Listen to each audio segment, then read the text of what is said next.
Assalamualaikum warahmatullahi wabarakatuh.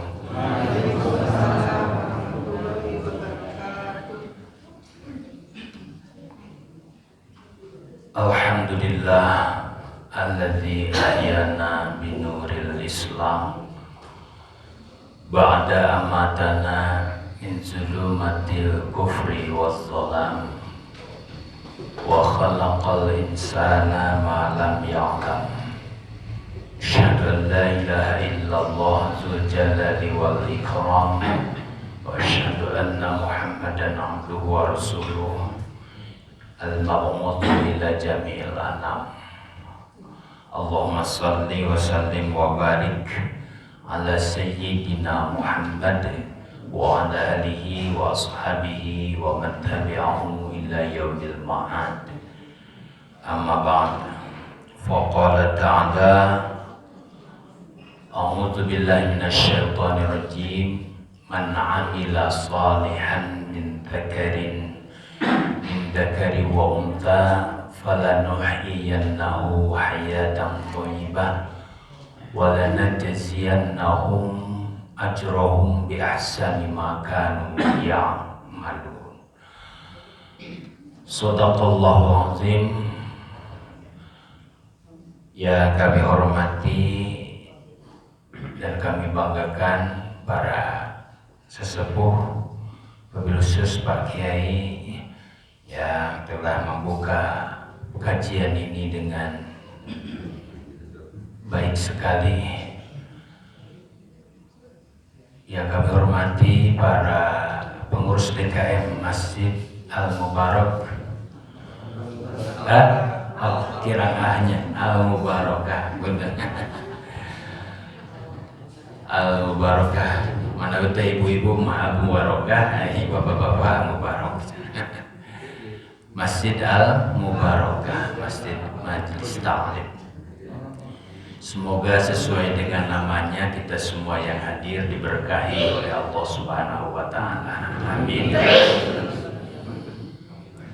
Ibu-ibu yang saya hormati dan kami banggakan, kumaha Rama? Alhamdulillah. Jadi serang ibu-ibu mah bapak-bapak punten parantos rada wanoh gitu tah.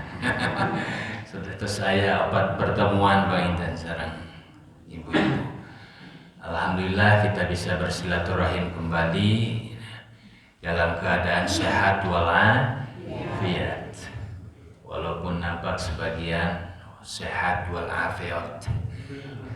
Pios-piot biasa sehatnya. Daripada jag-jag warikas untuk sehat, ririwit, antukna seur alesan, alim kapangosan, alim berjamaah dan lain sebagainya. Tete ririwit. Lebih baik parantos peot tetapi sehat walafiat. Sehat secara jasmani, afiat secara ruhani. Gitu ya. Makanya selalu disandingkan sehat walafiat. Alhamdulillah untuk kesekian kalinya kita masih diberikan kesempatan hidup oleh Allah.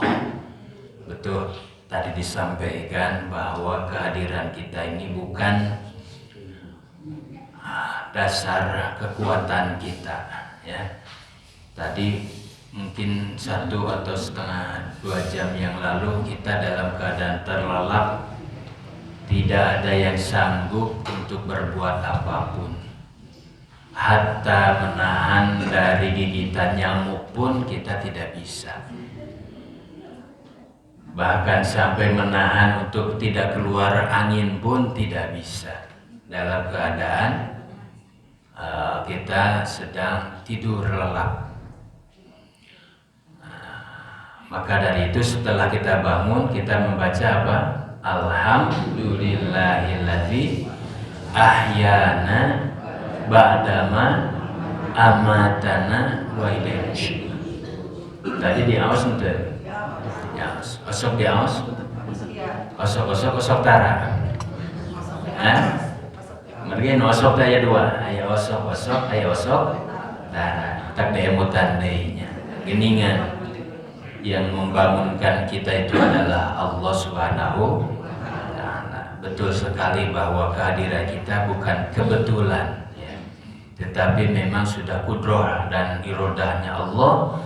Pada pagi ini kita bisa bersilaturahim.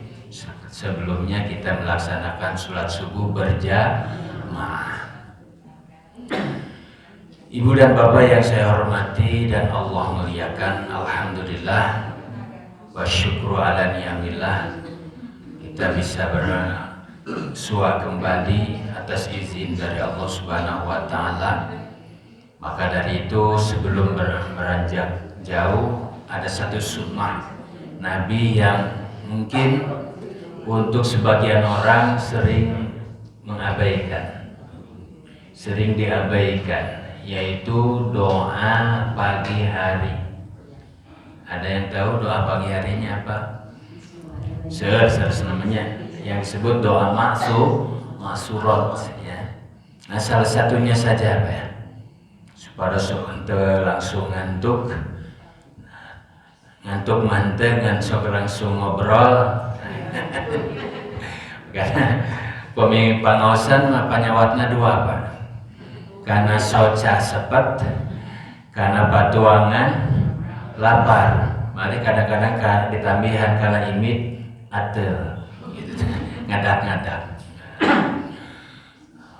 Kita doa dulu, doa pagi hari, yaitu yang diajarkan oleh Nabi. Allahumma mengasar, Allahumma inni asbahtu ushiduka apa? Ushiduka hamalata arshika wa jami'a malaikatika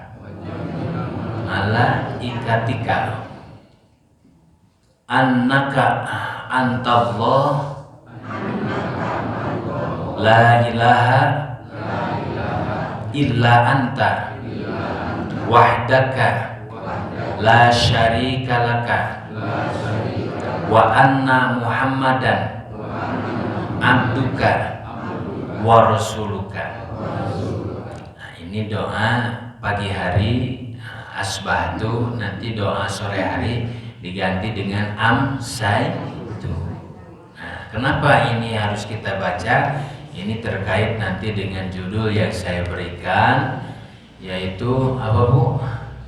Buliat, aduh masih judul temennya abot. Amalan cenana, amalan yang berat akhiratnya. Aduh jadi hilap deh itu kating ku abot. Itu amalan-amalan iya. Pemberat amalan timbangan di akhirat. Subhanallah. Loh, jadi terus yakin bakal lebet netehnya insya Allah. Dan mari orang partos gaduh kuncina. Terus gaduh miftah. Naon kuncina teh Bu? La ilaha illallah. Mata disebatkan di masjid-masjid mah. Miftahul jannah la ilaha illallah. Miftahul jannah la ilaha illallah. Miftahul jannah apa artinya? Kunci surga, la ilaha illallah, yaitu kalimat la ilaha illallah. Nah, cuma tidak butuh sekedar kunci, maksud nama kita buat ibu-ibu teh. Harus ada upaya lebih, apalagi bisa mendapatkan amalan yang terbaik untuk bekal kita di akhirat, di surganya Allah Subhanahu wa taala. Baik, kita coba bagi terlebih dahulu menjadi dua bagian, yaitu yang sifatnya umum dan nanti yang sifatnya khusus. Secara umum insya Allah kita sudah mendapatkan apa yang disebut dengan miftahul jannah. Karena apalah artinya kita dapat amalan pemberat timbangan di surga, ari kuncina teh acan kapenaknya gitu. Ku tatangko teteng cur malaikat teh bade ka mana? Bade ka surga nyenak amalan. Ai kuncina mana? duka. Wah, itu tekacinya mual kenging ya. Tidak akan dapat kita masuk ke dalam surga membawa amalan sebaik apapun tanpa dasarnya kita mendapatkan kunci. Yang pertama, untuk mendapatkan amalan secara umum yang tadi saya bacakan di awal muqaddimah, yaitu surah An-Nahl ayat 97. Surat apa Bu? Ayat 7. Hafal tak Can? Kurang hafalkeun. Abi ge namanya wong tadi ngapalkeun teh punya. Dari teh dipraktekeun mah hilap deui panya. Makana pamai pangaosan teh alhamdulillah emut deui sok sanos tos kaluar ti pangaosan mah hilap deui hilap. Lu sok disebat naon teh ya? Pinter. Ibu-ibu mah beri rada nyentak gitu ya tapi aduh. Kalem Ibu kalem. Biar kita lupa tetapi sering ingat dan sering diingatkan gitu ya. Makanya teu aya jurus anu pamungkas atau teh jurus anu sakti ketika ditanya apa resepnya bisa hafal terus gitu ya. Ditanya kepada para penghafid Al-Quran. Kebetulan saya punya adik hafid Quran, alhamdulillah ya. Pertanyaan apa jawabannya, yaitu tiada lain rajin ngapal diulang gitu ya.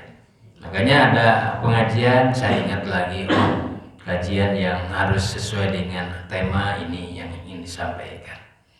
Baik, apa suratnya? An-Nahl ayat 97. A'udzu billahi minasyaitonir rajim. Man amila sareng man amila sholihan min dzakarin au unta falanuhyiyannahu hayatan thayyibah walanajziyannahum ajrahum bima kanu ya'malun. Terang hartosna teu jujur alhamdulillah. Teu terang ini lamun terang kan baturang mah sugan kenging pahala teh tina jujurna nyebunya. Tetiasa pahala teh dicatat jujur teu berarti pahala jujurna tak kenging. Ieu mah geus teu apal ngaku-ngaku cek malaikat teh aduh naon tuliskeunana ieu teh biar aku enggak bohong nah. Baik. Man amila barang siapa yang beramal min dzakarin dari kalangan laki-laki au unta dan perempuan. Berarti Al-Qur'an mah tidak diskriminasi. Sadayana dihargai laki-laki dan perempuan.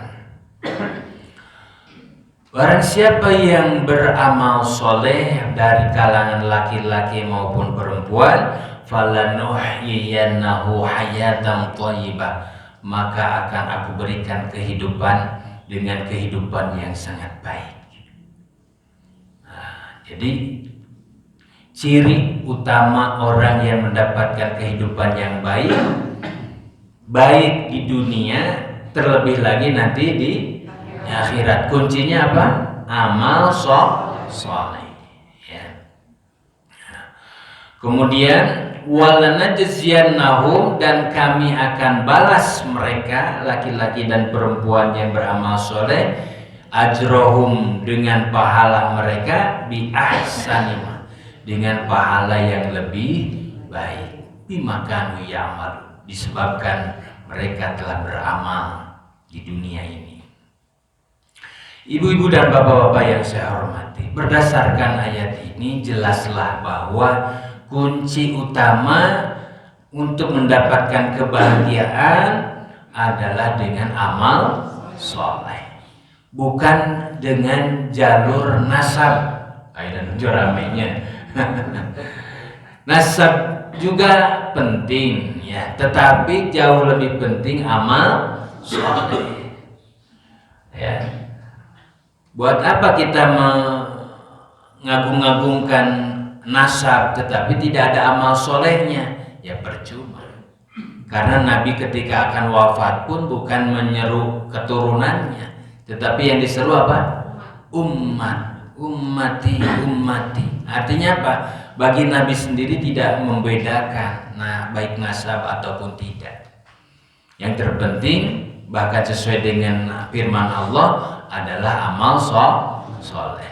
Tentu ayat ini harus didasari dengan surat Al-Asr. Bisi ayat anggapan khawatir ada anggapan amal soleh we hungkul ari imanah henteu. Nah, jadi dalam memahami Al-Qur'an itu mohon maaf tidak berdiri sendiri. Semuanya saling melengkapi. Apa kata surat Al-Asr, Bu? Innal insana lafi khusrin illal ladzina amanu wa amilus sholihat. Jadi khawatir nanti timbul pertanyaan penting amal soleh, hari iman. Ya, makanya nanti ini menjadi jawaban kumaha cenah non muslim tapi baik, tapi soleh, banyak membantu. Nah, ini jawabannya. Yang non muslim tetap mendapatkan kehidupan yang baik tetapi sebatas di dunia. Falanuhyiyannahu, janji Allah itu berlaku bagi yang non muslim juga, tetapi itu hanya di dunia karena syarat nanti di akhirat harus ada iman. Jadi iman dan amal soleh. Kemudian ayat ini juga diperkuat surat Ghafir ayat ke-40. Nah, surat apa? Ghafir ke-40, di mana Allah Subhanahu wa taala berfirman, man amila sholihan min dzakari wa untha wa huwa mu'minun fa ulaika yadkhuluna jannah. Berkuat ya.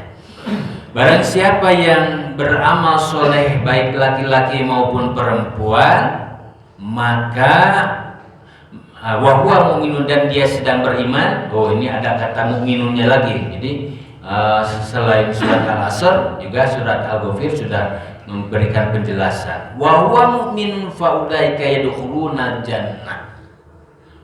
Mereka akan masuk ke dalam surganya Allah Subhanahu wa taala. Yurzaquna fiha, mereka diberikan rezeki fiha di dalam surga bi ghairi hisab, tanpa perhitungan. Tanpa perhitungan. Kalau lihat ayat ini subhanallah ya Bu ya, aduh alhamdulillah. Ayeuna nu sumping ka dieu hadir insyaallah nuju ngalaksanakeun amal soleh. Padahal bapak-bapak dan ibu-ibu banyak yang sudah tahu ayat ini. Kantenan Pak Ustadz mah, Pak Kiai mahnya. Tetapi kita hadir di majelis ini semata-mata mencari keriduan dan pahala dari Allah. Bukan mengharapkan imbalan makanan dan minuman ataupun materi yang lainnya. Ya. Kalaupun sudah disiapkan, alhamdulillah. Kalaupun tidak, kita sudah mendasari kegiatan ini dengan ikhlas karena Allah. Baik. Jadi orang yang beramal soleh dari kalangan laki-laki dan perempuan ini menjadi syarat utama untuk mendapatkan surganya Allah Subhanahu wa taala. Insyaallah yang hadir di sini bersama-sama nanti akan masuk ke dalam surganya Allah Subhanahu wa taala. Masalahnya badai pahoyong-hoyong ayeuna atana bengke. Ya. Mau sekarang atau nanti, Pak? Coba bayu teh kumaha Allah. Nu penting aya dina ridho Allah. Makanya kita harus memahami kematian itu dengan positif.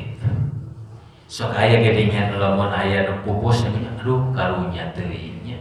Mau mending anom kene, mending kaset. mending kaya, mending gelis karunyanya. Nah, ketika kita mengucapkan karunya itu belum menjadi pahala. Tetapi ketika kita mengucapkan inna lillahi wa inna ilaihi raji'un, maka itu menjadi pahala. Yang mengucapkan inna lillahi itu orang yang kena musibah sebenarnya. Coba lihat ayatnya. Wa basyiris sabirin alladzina idza asabathum musibah qalu inna lillahi wa inna ilaihi raji'un. Orang yang mendapatkan kebahagiaan bagi orang yang sabar, ya, berilah kabar gembira kepada yang sabar. Mana yang sabar itu? Orang yang ketika ditimpa musibah mengucapkan inna lillahi wa inna ilaihi raji'un, yaitu orang yang menyerahkan, mengembalikan segala sesuatunya kepada Allah, yakin bahwa kita tidak punya apa-apa, terlahir tidak membawa apa-apa, pulang juga tidak membawa apa-apa selain amal soleh. Nah, maka dari itu orang yang mengucapkan innalillahi harus dialamatkan bagi mereka yang mendapatkan musibah. Minimal kalau kematian keluarganya innalillahi wa inna ilaihi raji'un. Cuma di medsos sok kadang-kadang iya Bu, nanti gegeran telah meninggal dua sang innalillahi wa inna ilaihi raji'un. Mana? Padahal bukan keluarganya, bukan yang kena musibah. Tepat atau tidak membaca innalillahi? Ya. Kalau lihat konteks ayatnya tidak tepat, karena yang harus mengucapkan itu orang yang kena musibah. Hanya mungkin sekedar zikir saja itu lumayan bagus. Artinya apa? Bagi yang kita yang bukan kena musibah yang terkait langsung, sejatinya berkewajiban mendoakannya, yaitu dengan ucapan Allahumma firlahu kalau laki-laki, kalau perempuan Allahumma firlah. Itu yang menjadi pahala secara khusus yang terkait dengan musibah, ya. Baik, nah, itu secara umum. Sekali lagi bahwa yang akan mengantarkan kita ke dalam surganya Allah Subhanahu wa Ta'ala adalah iman dan amal soleh. Yang kedua secara khusus yang bisa memperberat timbangan, sebagaimana yang disabdakan oleh Nabi, yaitu kalimatani khafifatani fil lisan wa thaqilatani fil mizan subhanallah walhamdulillah. Kata Nabi, dua kalimat yang ringan diucapkan tetapi berat dalam timbangan, subhanallah dan alhamdulillah. Maka sebagian para ulama tasawuf itu tidak lepas dari dua kalimat ini. Apapun yang terjadi tidak lepas dari kata subhanallah dan alhamdulillah. Lalu kalimat yang lain itu beda lagi. Itu ya. Untuk pemberat timbangan ini oleh Nabi secara khusus disebutkan apa? Kalimat subhanallah. Jadi sekedik-sekedik subhanallah, sekedik-sekedik alhamdulillah. Itu kedah nama kita. Jadi bedanya kita dengan Nabi itu sedikit. Rasulullah itu sudah dawam, sudah istiqomah, sedikit-sedikit alhamdulillah. Walaupun belum makan 2-3 hari tetap mengucapkan alhamdulillah. Kalau kita mah alhamdulillahnya sedikit. Itu pun kalau awal bulan. Alhamdulillah. Mau mencoba seperti Rasul, alhamdulillahnya. Pas diuji tengah bulan, alhamdulillah. Pas diuji akhir bulan, alhamdulillah. Nah, benar nyuruh cuci soca. Alhamdulillah nanti. Itu sudah lumayan daripada ngarasulan, ya Pak. Bapak yang lagi sukses karirnya begitu menjelang pensiun, kira-kira bacanya alhamdulillah innalillahi Pak. Kalau setelah menginjak pensiun stres, oh berarti banyak membaca astagfirullah atau innalillahi. Nah, jadi kenapa tidak ditekankan astagfirullah dan innalillahi? Karena kesannya innalillahi dan astagfirullah itu sesuatu yang terkait dengan keburukan. Makanya oleh Allah, lewat nabinya, oleh Nabi, tetap kita harus tegar dan harus sering membaca subhanallah walhamdulillah. Subhanallah, ya Allah, ketika belum lahir saya pun sudah diberi rezeki oleh Allah selama 9 bulan di kandungan. Ketika belum bekerja pun orang tua saya secara syariat selalu memberikan rezeki. Sekarang sudah bekerja dan hampir di penghujung pensiun pun, saya yakin engkau tidak akan lepas dari rezeki. Jadi tenang orang yang selalu membaca subhanallah dan alhamdulillah. Jadi kalau orang sudah rajin mengucapkan subhanallah, ujungnya alhamdulillah, itu dijamin. Tapi kalau awal-awal sebelum astagfirullah, innalillahi, rada susah karena alhamdulillah nanti. Walaupun itu juga sudah bagus ya, daripada kita mengucapkan yang tidak-tidak. Tapi efek psikologisnya berbeda gitu ya. Makanya kenapa secara khusus dalam hadis itu disebutkan subhanallah walhamdulillah. Di ayat yang lain juga secara khusus kenapa kita harus bertasbih, wa minal laili fasabbihu wa idbaros sujud, dan dari sebagian malam hendaklah engkau bertasbih mensucikan Allah Subhanahu wa taala, dan ketika setelah sholat, wa idbaros sujud di mana sholat. Jadi subhanallah, subhanallah. Lihat masjid megah, subhanallah. Lihat jamaah penuh, subhanallah. Karena kesananya langsung nempel alhamdulillah. Ya, itu. Walaupun memang kalimat-kalimat lain Nabi selalu mengapresiasi terkait dengan kalimat-kalimat thayyibah lainnya. Makanya ada kalimat afdhaluz zikri fa'lam annahu la ilaha illallah. Sebaik-baik zikir yaitu ucapan la ilaha, karena ucapan la ilaha illallah sedemikian diistimewakan karena terkait dengan keimanan. Ya. 70 tahun, 80 tahun seseorang itu menjadi kafir dan musyrik, dengan sekali ucapan la ilaha illallah maka dia menjadi muslim. Logikanya seperti itu.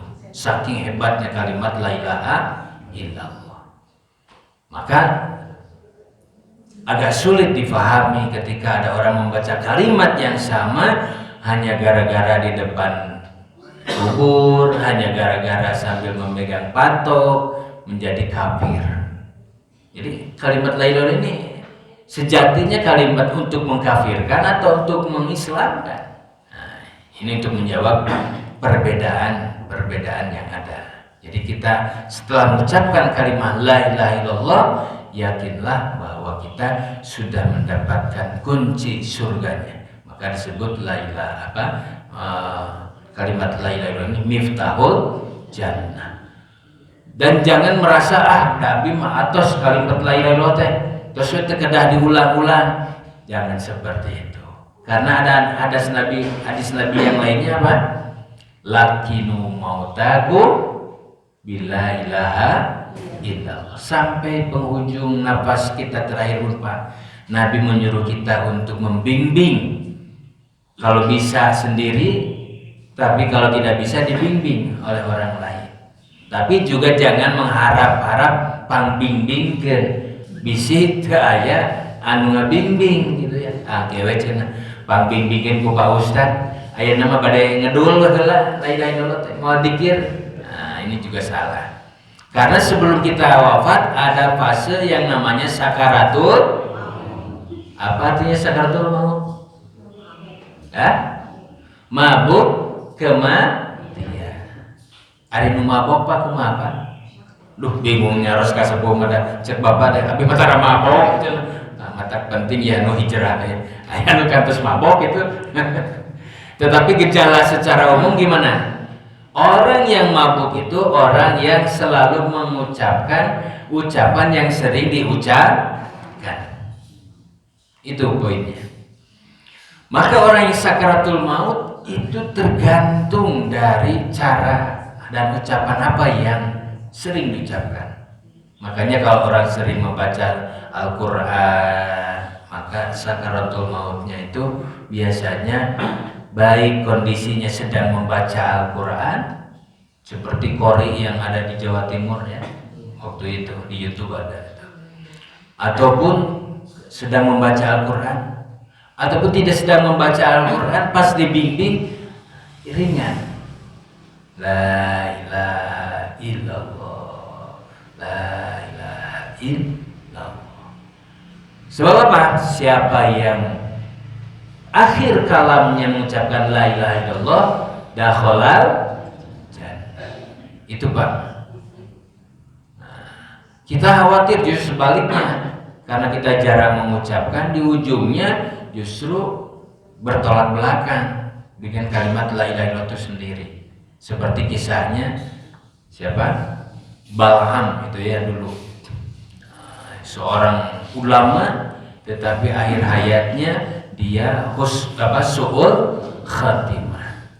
Tentu yang kita harapkan adalah husnul khatimah dari awal kita balik sampai akhir wafat kita dalam keadaan baik, dalam keadaan amal soleh. Sering kita mengucapkannya husnul khatimah, minimal di akhir hayat kita yaitu baik ya. Suka atau ingin husnul khatimah Bu?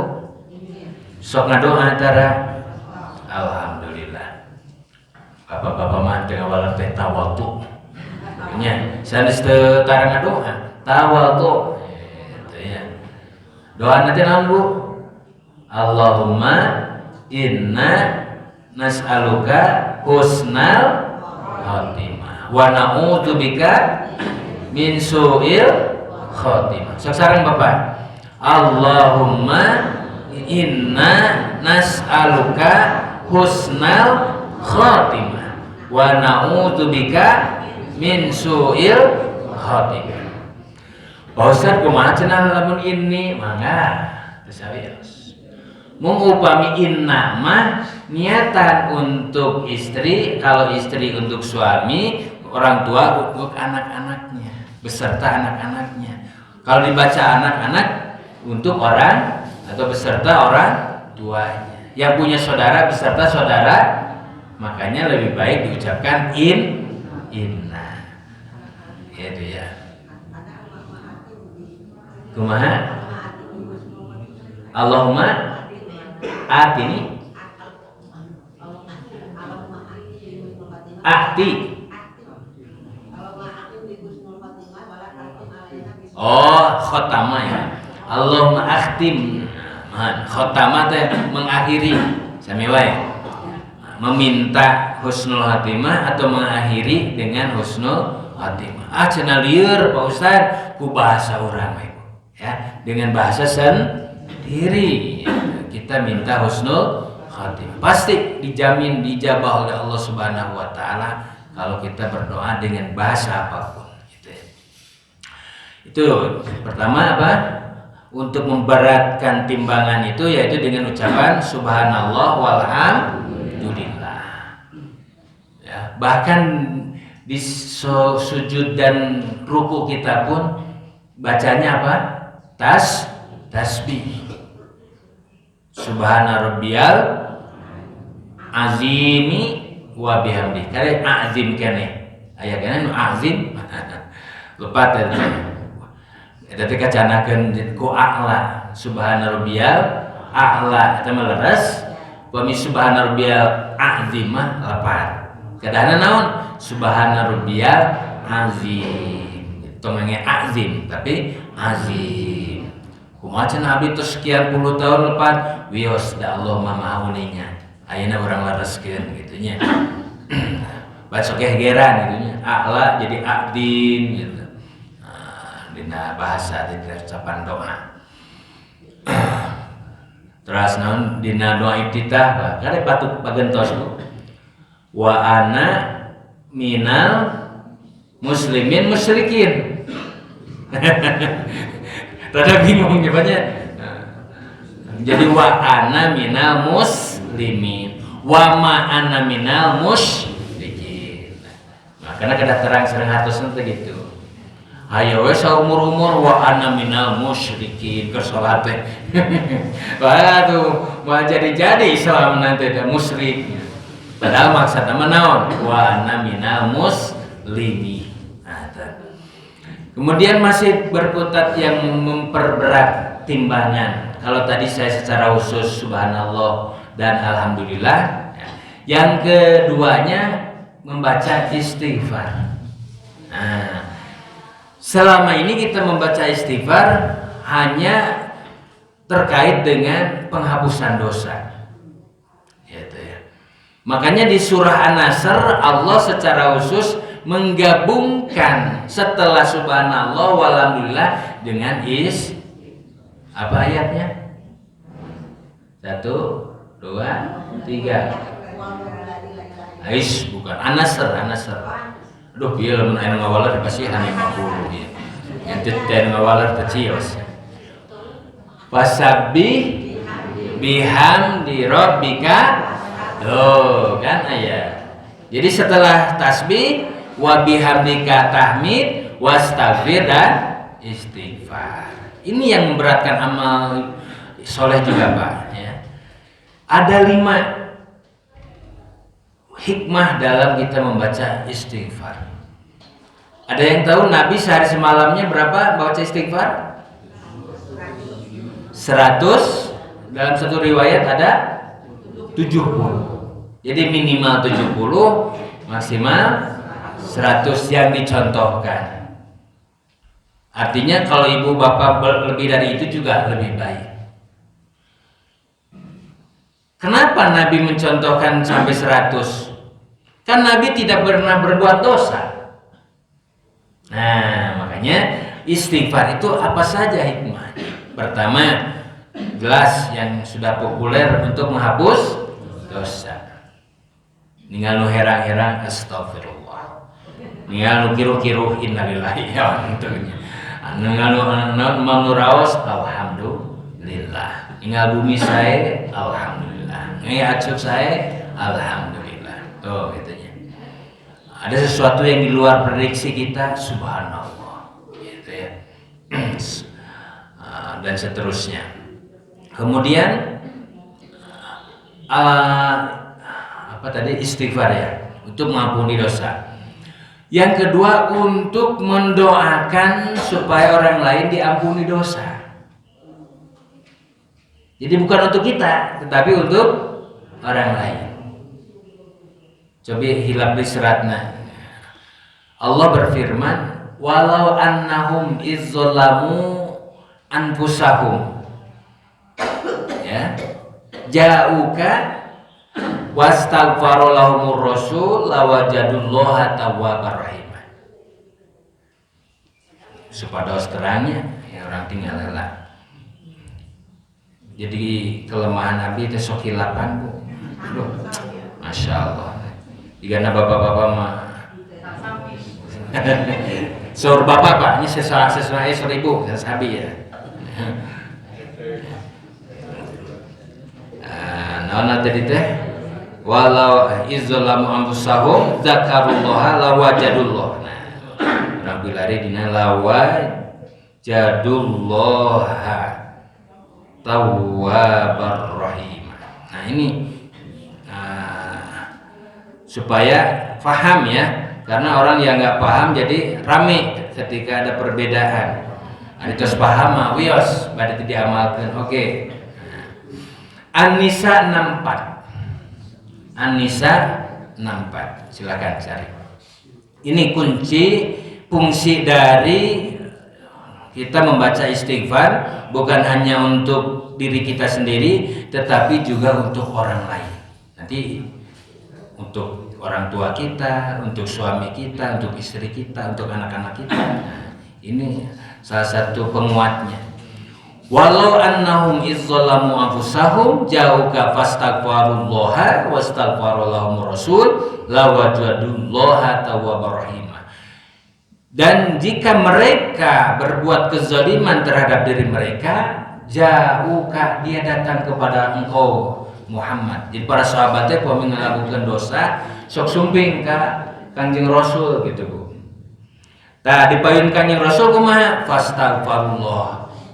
Dia membaca istighfar, kemudian apa yang dilakukan oleh Rasul? Wastaghfarallahum rasul. Rasul ge maoskeun istighfar kamu anjeunna. Mendoakan. Nah, gitu ya. La wajadullaha, maka mereka mendapatkan Allah memberikan taubat. Ya, itu. Makanya suka ada amalan-amalan orang yang setelah meninggal sering dibacakan istighfar. Karena dunia ini dunia harapan, bukan dunia kepastian, Pak. Setuju ente, Pak? Kalau tadi ban amila amalan sholihan itu janji Allah. Tapi apakah kita beramal ini sudah yakin sampai pada tahapan amal kita diterima oleh Allah?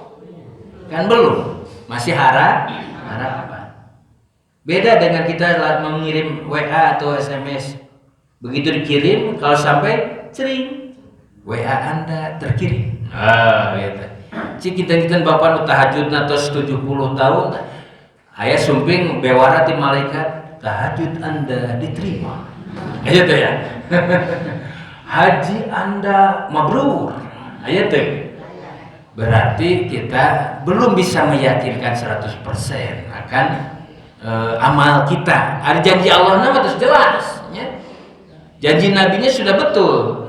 Tapi amal yang kita lakukan itu sudah mendekati 100% atau tidak? Nah, berarti masih harapan. Karena masih harapan, kita tidak boleh berpuas diri. Karena berpuas diri itu disebutnya, maksudnya ujub. Oh, alhamdulillah tadi mah bungi tahajud 100 rakaat jika nanti ditampi.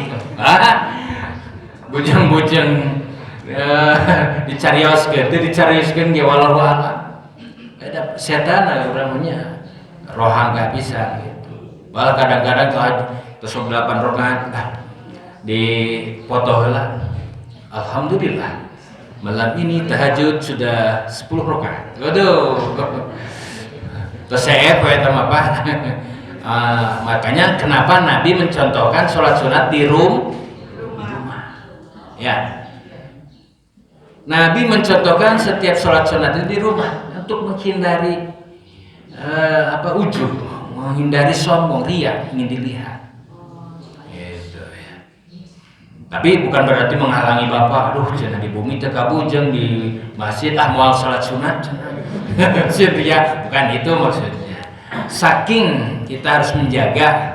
Hari bapak terus biasa di masjid, atraskeun. 10 menit untuk sholat sunat. Aya nu 2 rakaat, mangga. Aya nu tambah 4 rakaat, silahkan. Karena dalam pandangan agama pun menunggu waktu sholat dihitung sholat. Jadi nu rada capek-capek mah ieu dalilna ieu. Terus 2 rakaat. Karena misalnya cuma kuat mah 4 rakaat, 8 rakaat mangga. Gitu ya. Selama kita sedang menunggu itu dihitung pahala sholat. Alhamdulillah. Nah, singkatnya 11 siangnya.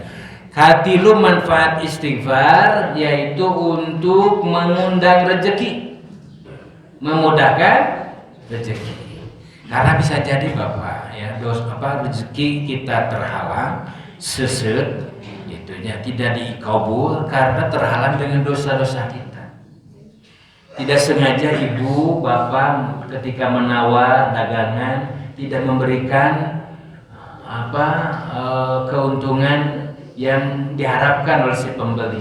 Sokomo Ayo dagang coet sabaraha ieu teh 15.000. Terus we cenanya 5.000 nyaburat nya nawarna ageng gitu. Jadi 10.000 padahal 2.000 nya ge pajang tapi manyun eta teh. 2.500 3.000 aduh cipu ongkos ge seep gitu. Ku rokok ge seep. Nah, kadang-kadang tidak sengaja. Apaan cenah jual beli mah bebas? Iya, bebas. Tetapi dalam kebebasan itu kadang kita tidak menyadari ada hal-hal yang bisa mengganggu atau menzalimi atau ya namanya menyakiti lah yang lain. Gitu. Nah, ini kebiasaan ibu-ibu kadeta. Bapak-bapak mah sabaraha ieu sakieu bayar langsungnya terus tapi ibu mah waduh dipikir heula itu jika anu usaha we gitu tah. Nah, tapi itu seninya ya Bu ya, seninya. Tapi poinnya bagaimana pesan dari Al-Qur'an itu antarodin saling ridho memberikan, ridho memberi, ridho menjual. Jadi dalam ridho itu berarti si pembeli ada keuntungan, si penjual ada keuntungan, si pembeli ada kemudahan. Ngahaja-haja maka pasar kamu irahi waktuna komo amang heula ku parkir lagi sabaraha dan seterusnya. Itu yang ketiga memudahkan. Itu dalam hadis yang diriwayatkan oleh Imam An-Nasa'i, man lazimal istighfar ja'alallahu min kulli makhrajin min kulli dikin makhraja. Barang siapa yang melazimkan membaca istighfar, maka Allah akan memberikan jalan keluar ya, dari setiap kesulitannya, wa yarzuqhu min haitsu la yahtasib, dan akan diberikan rezeki dari jalan yang tidak disangka-sangka. Jadi untuk memudahkan rezeki, memudahkan segala. Ya. Ada cerita seorang ingin bertemu dengan seorang ulama, ke Pukurma data canaya WA, data canaya berita yang bernama Imam Ahmad bin Hanbal teh nu mana nu sohor-sohor teh. Dun aya nama beureun Abdul Somad teh nu mana nu sohor-sohor teh yang pernah. Nah, untuk amalan ini dia baca istighfar. Terus baca istighfar. Itu singkat cerita, Imam Ahmad bin Hanbal ini kenapa ingin pergi ke suatu daerah, ke suatu tempat. Setelah bertemu dengan, di situ disebutkan tukang roti, setiap dia menyodorkan, melayani, tidak kurang ataupun selalu membaca astagfirullah, menyodorkan astagfirullah, nyukcai astagfirullah, memberikan makan astagfirullah. Kedengaran oleh Imam Ahmad bin Hanbal. Singkat cerita, apa yang kau dapatkan dari rajin membaca istighfar? Alhamdulillah semua sudah saya berikan, sudah saya dapatkan dari Allah Subhanahu wa taala. Cuma satu yang belum saya dapatkan. Apa itu? Ingin bertemu seorang ulama besar yang bernama Imam Ahmad bin Hanbal. Nah, dari kamu langsung digabro kita Bapak. Dengan istighfar ini bisa menarik seorang ulama bertemu dengan orang yang bersangkutan. Itu ya diantaranya. Ya, disadi-sadi istighfar kalau kita ada kesulitan apapun. Kemudian yang keempat, ya, untuk menahan bencana, menolak bencana. Jadi kalau selama ini kita diberikan perlindungan oleh Allah dari bencana, musibah yang besar, itu mungkin gara-gara dari jamaah Al-Mubarakah ini banyak yang rajin membaca istighfar. Ya. Allah berfirman, wa ma kana Allahu mu'adzibahu wa hum yastaghfirun. Allah tidak pernah menurunkan siksa kepada suatu kaum bencana selama mereka rajin membaca istighfar. Itu ya. Makanya sedikit-sedikit astagfirullah, sedikit-sedikit astagfirullah. Yang kelima, nah ini yang terkait dengan tema akan ditinggikan derajatnya di surga. Orang yang rajin membaca istighfar, dan istighfar itu untuk dialamatkan kepada seseorang, baik itu orang tua ataupun anaknya ataupun saudaranya, orang yang diistighfarkan itu akan ditinggikan derajatnya. Itu bisa dilihat di hadis qudsi, Pak.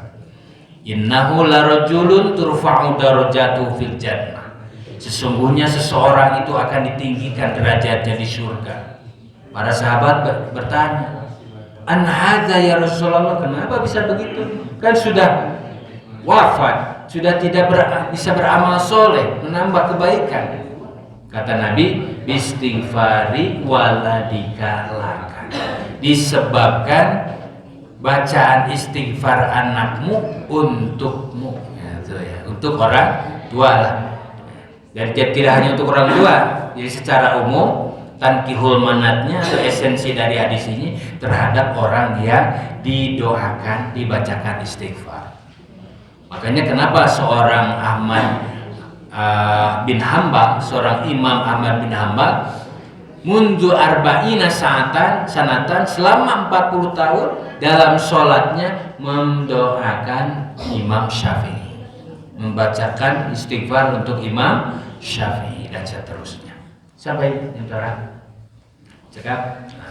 Jadi itu ada berapa hikmah istighfar? 5. 1 untuk menghapuskan dosa kita, 2 untuk menghapuskan dosa orang lain, 3 mengundang rezeki, yang 4 menolak bencana, yang 5 meninggikan derajat di surga. Saking pentingnya, sebelum ditutup, ada 3 amalan sebelum kita dikuburkan dari Rasulullah, 3 kali istighfar, Pak. Saking pentingnya membaca istighfar. Pertama, saat bertajiah. Ini memang jarang diucapkan karena kita kalau bertajiah kemaku ada tujuannya awasanana sing sabar, abdi ngucapkan bela sungkawa, mung sakitu ya golnya. Padahal ada petunjuknya, yaitu a'adzamallahu ajroka wa ahsana azaka wa ghafara limayitika. Coba a'adzamallahu ajroka, semoga Allah meninggikan pahalamu, yaitu yang kena musibah. Wa ahsana ajaka, memperbaiki keadaanmu. Ada juga yang menerjemahkan memperbaiki kesabaranmu, maksudnya sing sabar terus laras ya tadi. Tapi nu katilu yang rata-rata nama terjaga ucapkan wa ghafara limayitika, semoga mayitnya diampuni ketika tajiah gitu. 1. Yang kedua, sebelum dikuburkan ketika disolatkan ada ucapan apa? Allahumma gfir lahu warhamhu dan seterusnya. Allahumma gfir laha warhamha. Dan yang ketiga, pada saat dikuburkan kata Nabi, istaghfiru li akhikum, bacakan istighfar untuk saudaramu. Wasallallahu tasbih, dan mintalah kepada Allah supaya diteguhkan mengucapkan, membaca Allahu Rabbi wa Muhammadun Nabiyyi wa Qur'an imami, seteh sing lancar gitu teh. Kena diapalkeun.